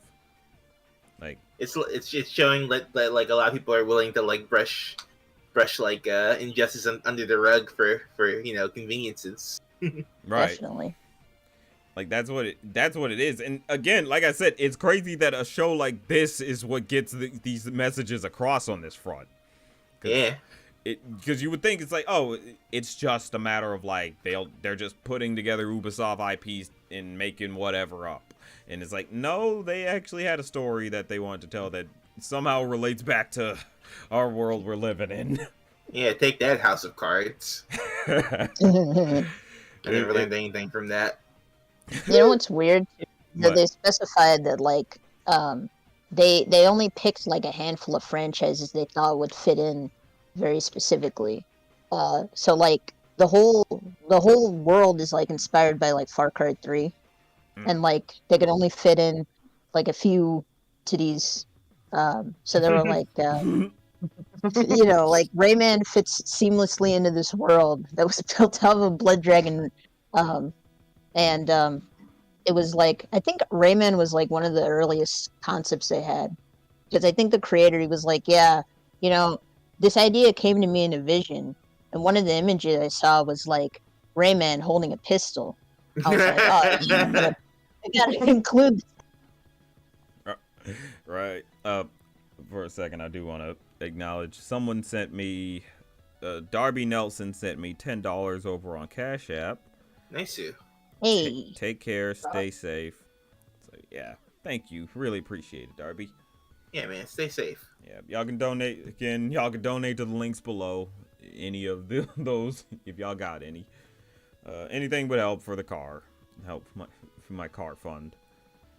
Where were we on the chat? With Rayman. We were at after guys, help me out here. we're on episode Rayman 4. gun vision. That's what I remember. The gun vision. Yeah, about the creator. We're talking about the Rayman prison gun. industrial complex. Yeah, that before part. Yeah. Because that's my thing in how they were so effective in being able to tell a story about that on that regard, because they don't shy away from it at all. But the other thing is they also make it they do a lot of cool shit around the end, but we'll get into that. But the fact of the matter is that they show that it's like this is as cruel as the type of system you live under, where it's prison labor. Okay, it's not as simple as like, oh yeah, it's just machines making the stuff we like. Come on. But this show is effective, though. That's the biggest thing to me. It's that it's so effective in such short time, because it's only 6 episodes. Like, Yeah. I think there's more on the way. Like, they didn't specify that they're doing a season 2, but I'm pretty sure we're getting more. There's no way. They just left it at 6. But they had to just establish the idea, they had to break it down into like 6 episodes, and they managed to get a lot done in that time. right. Like, it's kind of crazy that they managed to stuff so much into it. And while there is some pacing issues here and there, particularly like around like the 2nd episode, overall, it's like it's still pretty easy to follow and still Mhm. get engaged into. Like that's And from 3 onward, it's like perfect. Yeah. pretty much exactly. Like I don't know, and it's so crazy. Like you would think because they show Sam Fisher from Splinter Cell, and you're thinking, okay, it's like he's just a cameo. It's like no, they do some stuff with him. They give him his own. He is the coolest thing I've ever seen. Oh my god. And his story is so good though. Yeah, dude. Dude, I'd watch just the Sam Fisher show if it was this Sam Fisher. Yeah, Yeah. because Give me a miniseries. yeah, because the biggest reveal is that the warden was Sam's daughter, but something happened because the thing that happened is that Eden was doing such heavy propaganda, especially to the children, trying to get them to enlist in the military and everything. And they would try to they would tell children, hey, if you hear about any rebel groups or resistance groups, it's your responsibility to let everybody know, to let Eden know, so we can go stop those bad people and type Yeah, stuff. be a Rayman kid. Right, exactly. They use Rayman as the face for that type of shit, for like their children's program, just to tell them to be little like narcs. And it was Yeah. and it's like, what? And It's funny because, like, there's some of it. You think Rayman kind of had like some editorial influence because there's a sequence that introduces like the whole Rayman Kids concept. It's him singing this song about how hybrids kind of prop up the economy and need to appreciate them more. And it's like, well, yeah, but like also you're fucking brainwashing these children. right, it's like Being citizens we of can the believe. government. It's like we can believe in in equality and all that, but at the end of the day, you're fucking up right now. And It's just like, we're all equal, but Yeah. but some of us are more equal. Rayman was just one of the good ones. Oh. basically. Jeez. But yeah, it's just it was so heartbreaking to see though for like the warden's backstory, because what ends up happening is she was so taken in by the propaganda that she snitched on Sam when they revealed that they had a resistance group. And they hang out. They hang out with the Watchdogs characters. Exactly, it's Watchdogs. Yeah, That was what's again so crazy to me, how they incorporate all these different franchises. Yeah, they turn like a 6 out of 10 video game into a 10 out of 10 character. Right? It's like, Yeah. what the hell? How did we do this? How did you connect all these things? And it's still amazing to me that somehow it still works with the fact that fucking Rayman is there, a guy with no limbs at all, and yet he makes sense in the world. No limbs, but all backbone, baby. Hell yeah, brother! Oh my god. Like, it's just one of those things where I think they've gotten so comfortable with video game adaptations. It's to the point where it's like you literally can toy box this shit. You know what I mean? Like, you can take all these different things that have nothing to do with each other and just put them together, and as long as you understand how to tell a good story and have some good character arcs and such, you can have a great ass make more. Give me my gritty Streets of Rage show. There's more than just Sonic, Sega. That's low-key looking like the move should be. Oh wait, they did do that. I forgot Shenmue came out. Wait, Shenmue? I mean, Really Shenmue throwing the 4? Shenmue is they made an anime. Oh yeah, the anime. Was that Forgot. good? I always I was don't know. that good? I don't know. It's pretty good. Oh, I enjoyed it. okay, But also Streets of Rage, Sega. yeah, but it's still so crazy to me that they went hard with the whole showcasing exactly how propaganda can screw up children. Yeah. Because the fact is, she literally, this resistance group was the one way for them to actually fight back. And she just said, no, I believe in the cause more than anything. I will give up my own father. If Arthur told me to be a fascist, I probably would have listened. Jeez. It's Arthur. It is Arthur. No. Yes. No. Yes. Hey. Don't act like you wouldn't do the same thing. I If wouldn't. Cookie Monster told you, you Oh, know, you this is kidding for the me? Oh, government, dude. If come Sesame on. Street was you, oh, it'd be over. It'd be a wrap. Yeah, no, it'd be Oh over. my god. If Sesame Street was preaching propaganda that If they wasn't put just it to in a like song, read, I'll do anything, oh, are you bro. kidding me? Grover? Yeah. C is for capitalism. That's good I enough mean, for maybe you. Elmo. Maybe Elmo. No, Big Bird. If it was Big Bird. Dude, if they got Gordon to say it, my boy Gordon. I agree. Oh no. I agree with Grover. I feel like if Grover tells me some shit, I'm like, you're probably right. Yeah, it's Grover. Well, he wouldn't lie. Yeah. That's true. Yeah, if it's Grover, I can understand it too. These I'm are all telling you, the if it's characters Big that Bird, get Big Bird can rule the world if he wanted to. Let's just go over every character that we Pretty believe much. fascist He characters. decimated.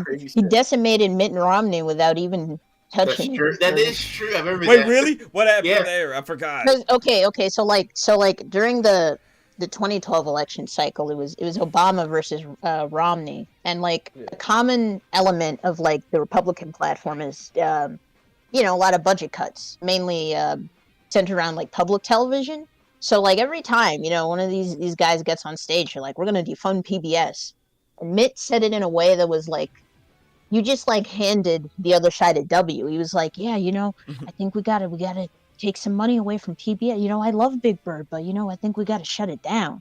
So everyone it was a field day for like a month. They were like, I can't believe Big Bird's not tough on crime. Like even Obama, he was like referencing it in his speeches. So like, I think after a week or two, SNL had referenced it.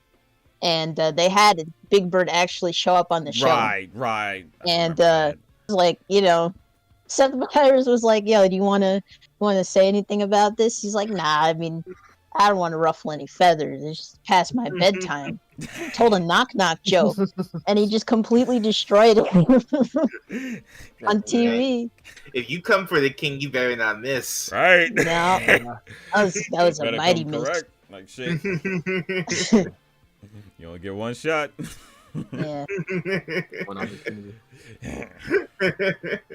Can you imagine if Mr. Rogers was on the propaganda tip? It would have been so Dude, good. Mr. Rogers could make me do anything. We would have been done. We would've been done.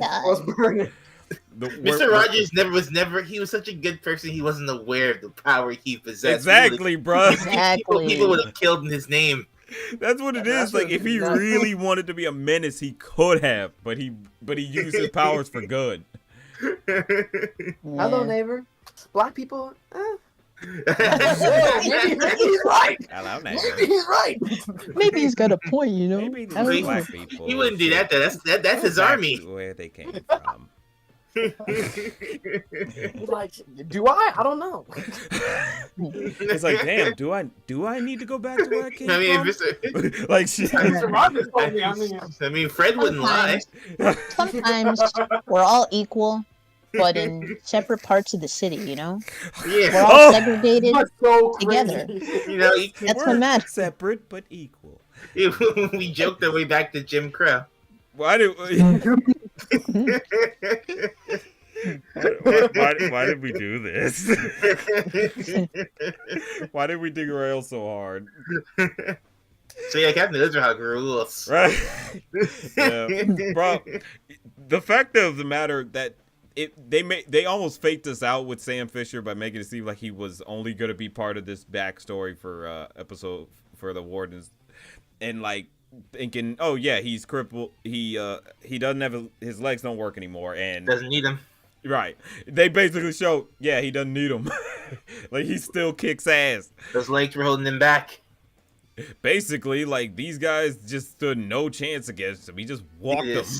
Dude is super. Yeah, You can't say cleaned that. up. Oh my god.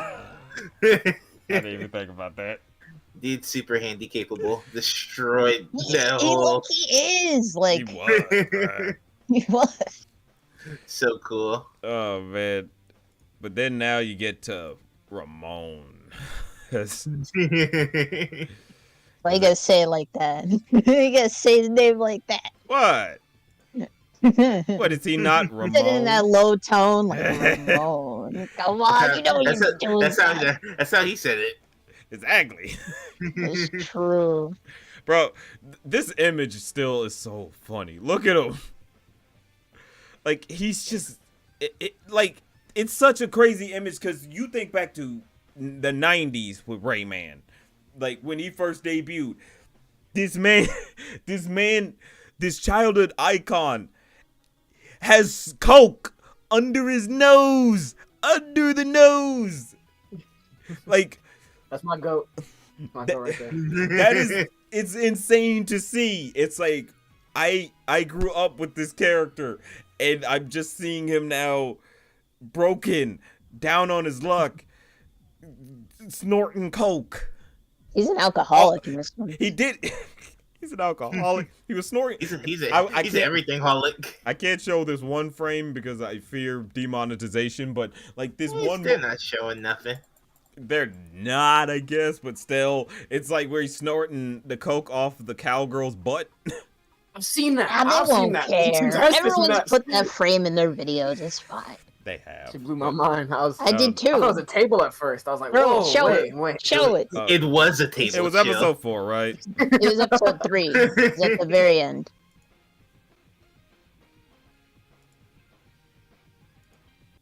This is it. Yeah, let's go. Like, this nigga living the life. Look at him, yo. That is the life. That's all I want. If that was, No, if 'cause, that like, were me, I probably wouldn't even give a shit, dude. They can clone me as many times as they fucking feel like. Oh my god. Like, but again, it just goes to show because it's such a contrast. I kind of wonder if this character's from something. Maybe Nah, she's from just- Beyond. it's my Good. dream. Nah, she's just the cowgirl. She could Okay. be from the Glade, but I mean, that's just a headcanon. Should have Batilda in there instead of an. That's awesome. what people were saying. It's like it should have been Yeah.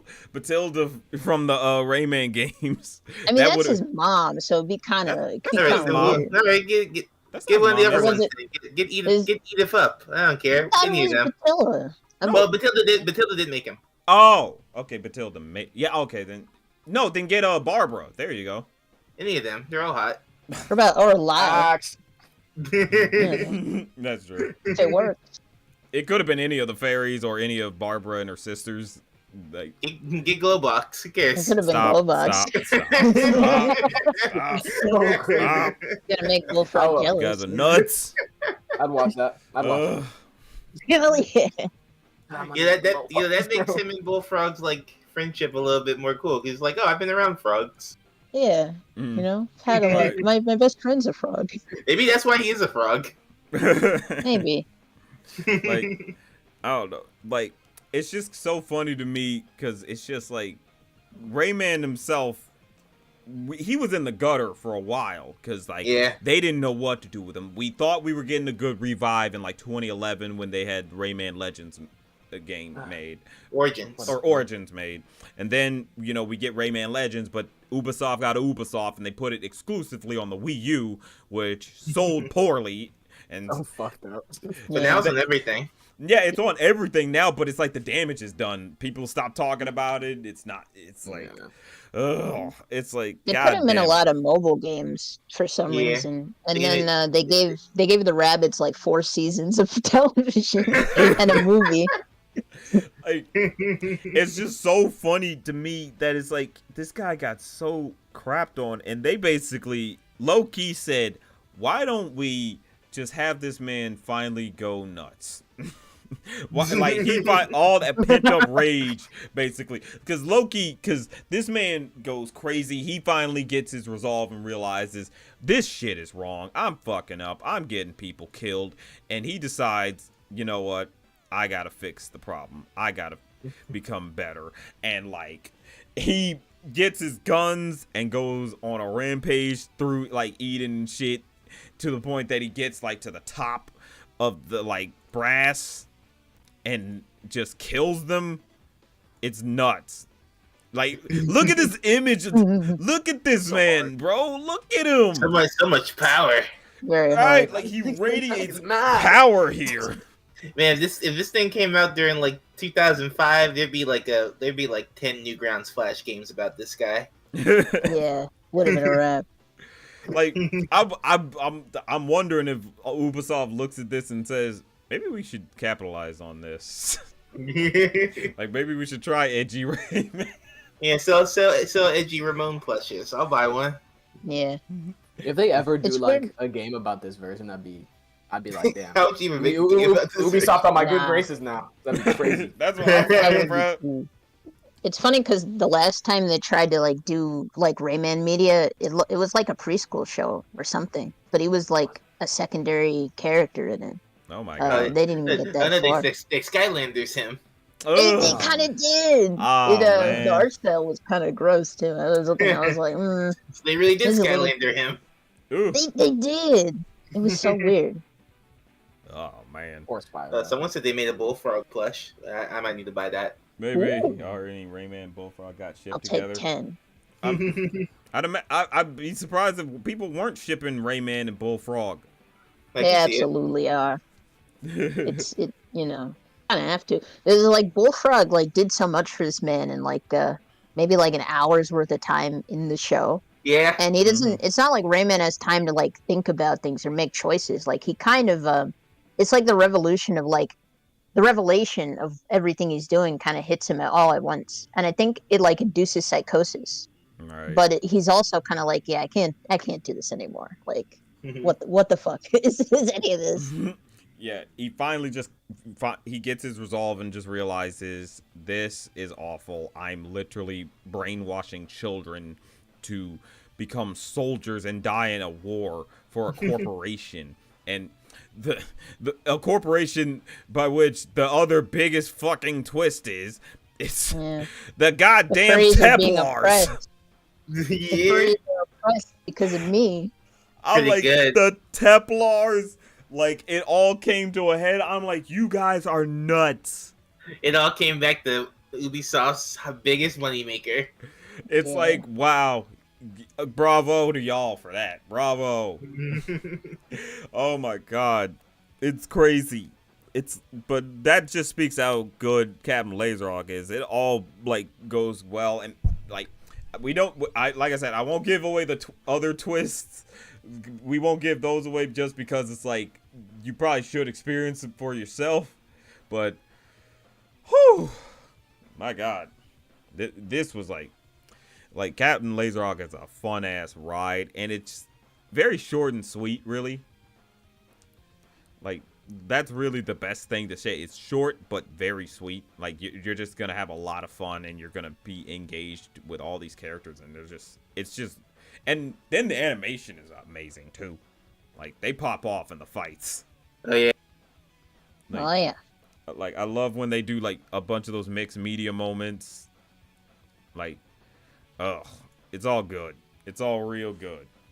Especially towards the later episodes, they start animating. They do. Yeah, boy. And now it's just a question to ask of like, are we gonna get more?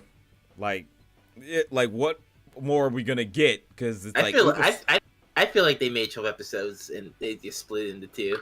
most likely. If anything, it's like this was a one-off, one-season deal. Yeah.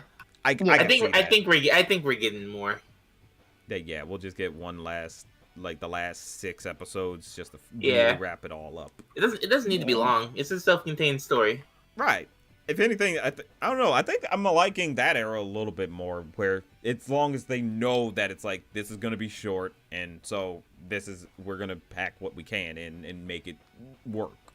You know, versus like, oh, it's going, but they have no clue if it's gonna be taken down or not. I mean, if it's gonna get canceled or not, and it's like, well, the story is unfinished. Like, I like that they have a means to like. I'm glad they know what they're trying to get out of it, and Oh, yeah, in going the chat. for it. They are making a BL. They're making the BL manga for Laserhawk and his boyfriend. Oh Oh really? yeah, it comes out next month. Yeah. Oh yeah. No, I'm gonna read that. Sweet. And an art book, which I also need. Yeah, I think the art book it came out Halloween. Ooh. Pretty good. I'm behind in my art books. There's so many art books to have to get now, especially now with Yeah. Scott Pilgrim out. It's a good problem to have. Yeah, when you think about it. Too many art books. There's so many art Too books. much art. I'm actually running out of space to be able to put them. I love art I'll books. take some. I'm gonna take some. That ain't Let me how it just works. slide over and No. yoink. Let me just take a shelf, you Oh know. my You're gonna have a god. personal I'll bring 'em storage back. in my room. Oy. Oy. Well, anyway, what else y'all wanted to say about Captain Laserhawk? If y'all got like as last things here. I did want to recommend a video, maybe. There's one about like how well done Bullfrog was. Oh yeah, that Because one. he's I keep seeing it pop up. Oh, you got the link? yeah. Let me get the link. Either drop it in like the chat or something. Yeah, because it was I really enjoyed it, and it felt like it was pretty succinct. Like I'm not big on like Ubisoft in general, and so it was like a good entryway into like Assassin's Creed and how well it like balanced everything. Right. Okay. Right. That's cool. Yeah. I Check realized it out. we didn't talk too much about Bullfrog, but he was definitely part of the heart of the show. He is like the standout. Yeah, he's a major standout because he gets a really good fight at the beginning to really Yeah. showcase. It's like, yeah, he's not some cheap mascot. He's not No. a joke. He's probably the most skilled one of the group. Basically. He reminds me a lot of Beast Boy, to be honest. Beast Boy. Which one? 2003. Oh, Okay. Yeah, because it's like see a little he bit. doesn't. It's like how like every season is supposed to be centered around each of the Titans, and I think like I don't remember if it was him or Starfire that didn't get theirs, but Starfire did. he okay, yeah. So he does very much like have an arc that is tied to like his consistency, to, like him maturing Right. and growing up. And Bullfrog, much like Rayman, is kind of like in that weird space where you don't know how seriously you should take it because he's like a little chibi frog in the assassin's getup. But like He he has, kills 100 people. well, he's like, but he's like he tries to like stop everyone from taking revenge when it's not Yeah. necessary and everything. Right. So he kills with a you know, purpose. Right. he is a purpose. That's his whole thing. Like his whole thing is like he doesn't want to just do gratuitous violence. He just kills when it's needed because it's like, okay, these are bad people who would kill me in an instant and kill other innocent people anyway. So I gotta just get them out of the way, And Yeah. that's something you can get behind him for. It's like, yeah, you're a killer assassin, but you kill with the purpose. You kill people who are standing in the way of justice, literally. Yeah, that whole like if you kill a killer, then the number of killers remains the same as dumb. Just kill 2 killers. That's so nuts. Just two That was so dumb. That was so dumb. No, you solved it. Yeah. No, you solved it. Just make sure you're killing 2 killers. Then the number, Yeah. then you're making a profit. And Yeah. evens out. Yeah. All works out. It's like you really learned some messed up life lessons on my streams. Not us boy math. That's how it works. Boy, From Jesus in the chat. Hey man, it's Avocado and Jim Jam. We're stopping by to say hi. Hi, Avocado and He's Jim back? Jam. Who's that? He just came back. No, Who's Avocado and Jim Jam? those are some friends of mine in a different server. You have friends named Avocado and Jim Jam? Yes. You're cool. Great. pretty rad. Yeah. Thanks. I made them myself.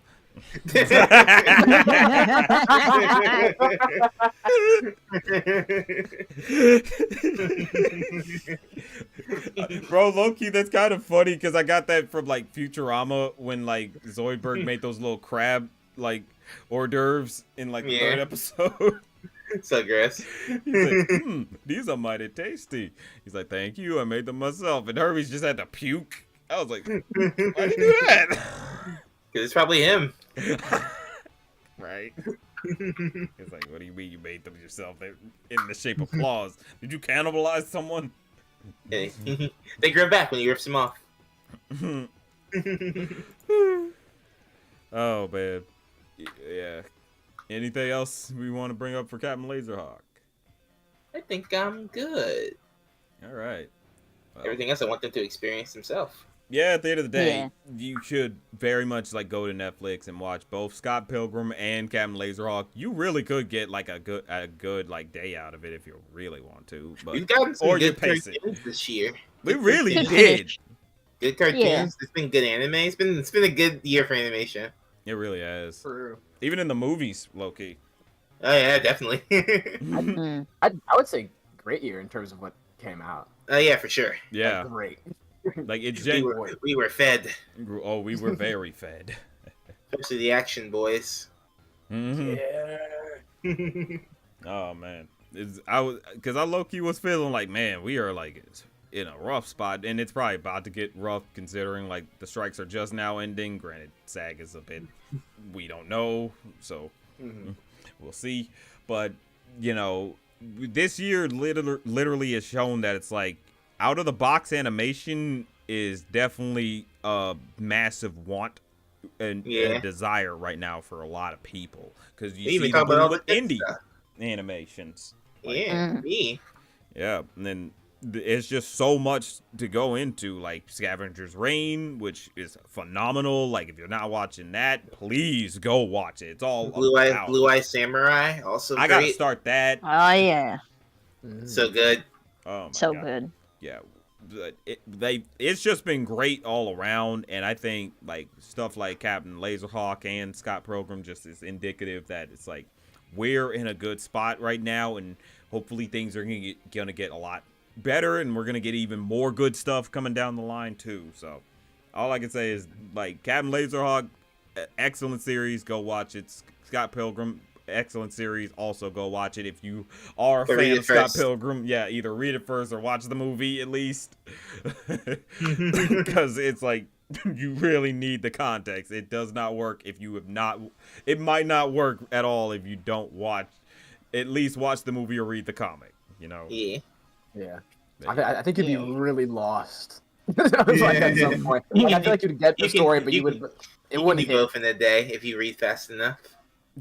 Maybe if you like speed read it, I guess. I read like 8 volumes of manga a day. They can do it too. Yeah. Joe, I'll let you say what your piece because I feel because it is kind of unfair. You get to speak on the one thing you actually did watch. Yeah. Do your best, Joe. I will. Thank you. Scott Pilgrim's really fucking good. It's like, so I binged all of it, what was it, yesterday? Like, I woke up, watched episode 1, I was like, oh, I got class. Went to class, left. When class was done, I immediately finished the rest of it. And animation, amazing. The animation is so pretty. Like, it's actually, like, jaw-dropping. Musically, Scott Pilgrim is nuts. Like, oh, yeah. The soundtrack, it reminds me of, like, I don't even know if it was on any other console, but I played the Scott Pilgrim game on Xbox Live Arcade or whatever when I was like really young because my cousin had it. You were like 2? It reminded me of that. I don't remember. Yes, I was 2 years old and I was playing Scott Pilgrim. So it reminded me of that, and I was like, damn. I mean, it's the same. It's Yamaguchi. They did the music. All right. Ooh, oh hell yeah. So that makes sense. Yeah. And voice acting wise, everyone had so much fun. Especially Yeah. Chris Evans. Chris Evans. Oh yeah, dude. Me and you were the same page. Chill. Chris Evans was. No, Chris Evans was having a blast. Start to finish, he was losing his mind. Like, I think everyone did a really good job. Some people just felt like they were like reading as if they were acting regularly. Chris Evans said no. Yeah, he grabbed a handful of scenery and started chewing. I'll do whatever I want, and it was going nuts. Right.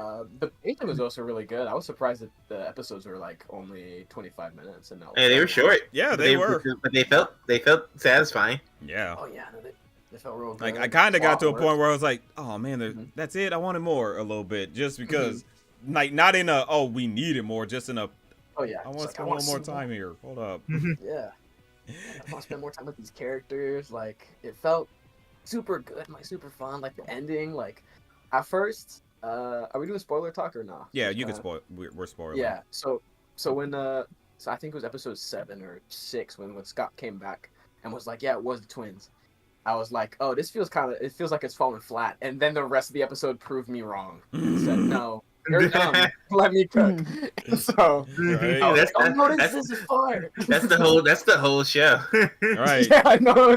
That's actually that's so true. Like a lot of times I'd be like, I don't know if this is gonna hit, and then it's like, you know what? Fuck you. He's like, If man, you I want to should- doubt me, I'll be crazy. Yeah, that was fun. I'll just say, like, I usually skip openings when like after the first time I'll hear it. Like I'll be like, okay, I want to get to the show. I like struggled. It was a fight to skip the opening for this one. Like I was like, yeah. Mm-hmm. I mean, I kind of by default always skip the intro, even if it's good, just because it's like I'm ready to get to the show. I'll go download the theme song later, but I really want to watch the show. I try to utilize my time. Mm-hmm. Oh yeah, for sure. But I remember, what was it? Like I was watching an episode and I was like, okay, let me skip the intro, and I was like, I had my mouse over the skip intro button for the entire intro, and I didn't skip it. I was just like enjoying myself. I have shows like that. Yeah, no, it's so good. Like You know this whole album's gonna be on vinyl. It has to be. Oh yeah, I'll buy it on vinyl. I don't have a machine to play it. I'll buy it. So good, so amazing, so fun. Like it a lot, and they talk about Sonic a lot, which makes me feel good. So They do. They did. They nixed the Pac-Man Yeah. joke and replaced it with Sonic. I think Yeah. I think part of me feels like they did that a little for the sake of, well, Pac-Man kind of hasn't been as relevant. Well, then again, he has recently got like the remake, but even still. So I don't know. Maybe they just said, well, Sonic's more of a hot button character to talk about in gaming than Pac-Man is. Fever's coming back. It's time. Maybe. Next Hollywood movie. Pac-Man the movie, I'd vomit. I don't know. I mean, if they do, as long as they don't try to do a live action thing. No, I'm you know what? If they're gonna do it, they better do live action. If they're gonna do it, pull all that. No. I want it to be like the Mario movie. Yeah, something in that ballpark. No, I mean the Oh, real one. Oh fuck yeah! That was some Oh nasty yeah. No. niggas. I want them to be like, are those ghosts? No, we're not ghosts. We're people in ghost costumes of technology, actually. we're people who were murdered. Just like it's a Pac-Man murder mystery. Oh Yeah. lord. Oh, God. dude, give me that. Yeah, and Pac-Man's just a cannibal. Okay. That's but, good show. Very Yeah. good show. I like it a lot. Oh yeah. Scott Pilgrim is just plain excellent. Captain Laserhawk, just plain excellent. But I think overall, these are great shows. Obviously, check them out. I think they speak a lot about how to do a great adaptation without just giving you the same crap you've seen 1,000 times over, really. And that's something that I'm glad they're starting to get the hang of when it comes to doing adaptations. It's letting people who genuinely know these franchises and care about these franchises get handle these things instead of just hiring any random person who is at least capable in making these things, but not really having the genuine love and care that's necessary to be able to portray this properly, you know? Mhm. So that's just something I'm glad we're getting more of, but now I think it's time we sign off. Gotcha. Yeah.